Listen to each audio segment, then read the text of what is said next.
Hello hello दर्शन अनि नमस्ते सबैजनालाई। म चाहिँ अहिले यसो बाहिर घुम्न निक्लेको। आज यसो छुट्टी चाहिँ थियो। कम्पनी चाहिँ अब रमजानको ईदको छुट्टी सँगसँगै अहिले चाहिँ हाल इरान र इजरायल बीच भएको द्वन्द्वहरू चर्किरहेको छ। सबैजना केयरफुल भएर बस्नु होला। नि हिजो मात्रै हाम्रो त्यो साइडतिर लगभग यहाँदेखि 10-12 किलोमिटरको दूरीमा मिसाइलहरू हानेको थियो। कति चाहिँ डिस्पोज भयो भन्न सुन्नमा आएको थियो र 2-3 वटा चाहिँ झरिए छ। झर्दा चाहिँ थोरै नोक्सानीहरू भएको छ र मोबाइलमा अलर्ट वार्निङ चाहिँ आइराखेको छ। अलार्म चाहिँ दिइराखेको छ। त्यसमा चाहिँ सबै साउदी विशेष रियादमा बसोबास र काम गर्ने सम्पूर्ण नेपाली दाजुभाइ दिदीबहिनीहरू सतर्क रहनु होला र त्यो अलार्म बज्दैमा वार्निङ दिँदैमा चाहिँ आत्तिनु पर्ने चाहिँ हुँदैन, तर पनि सचेत चाहिँ रहनुपर्छ। त्यो कल गर्नको लागि इमर्जेन्सी नम्बर चाहिँ 911 मा चाहिँ यदि समस्या पर्यो भने कल गर्न सक्नुहुन्छ। मेसेज चाहिँ सन्देशहरू पठाइराखेको हुन्छ। अलिकति समय चाहिँ एकदम समय र परिस्थिति चाहिँ अलिकति अहिले साउदीको रियादमा चाहिँ नाजुक छ। नाजुक भएको कारणले पनि आफू चाहिँ सचेत रहनुपर्छ।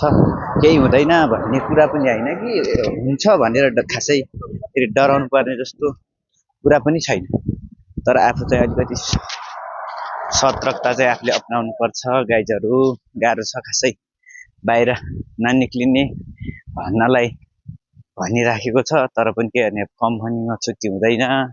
यसो फेरि रासन पानीको लागि पनि कहिले कसो बाहिरतिर निक्लिनै पर्ने हुन्छ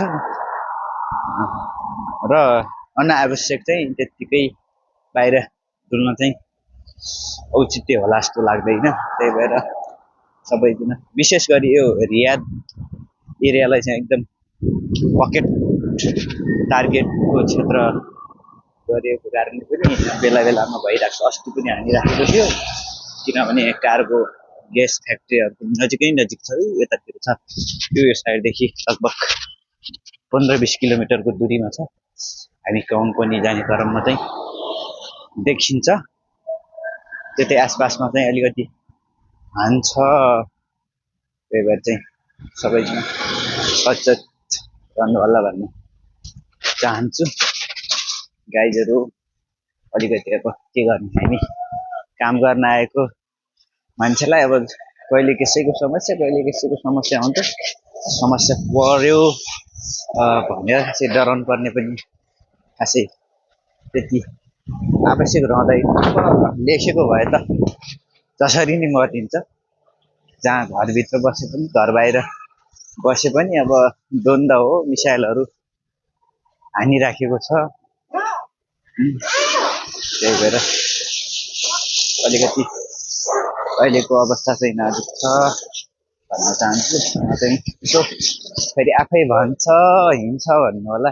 म पनि यसो त्यता पारितिर गएर गाइजहरू तरकारीहरू ल्याऊँ कि भनेर आज भोलि पर्सि 3 दिनलाई छुट्टी दिएको छ।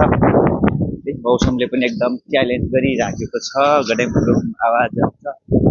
फेरि मनमा चाहिँ कस्तो डर लाग्छ। आकाशहरू एकदम बज्रिन्छ। ओहो मिसाइलले हान्यो कि बम चाहिँ छोड्यो कि भन्ने जस्तो हुन्छ। अब त्यही पनि केही छैन, डराएर भए पनि अब बस्नु पर्यो।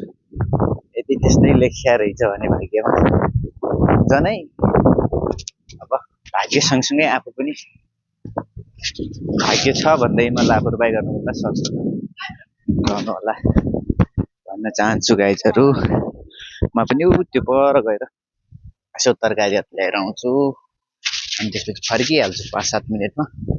अहिले एकछिन फेरि यहाँ रमजानको के हो नमाजहरू पर्छन् छुट्टी एकैछिनमा दोकान बन्द हुन्छ आधा घन्टा यसो गएर गाइजहरू ल्याउँछु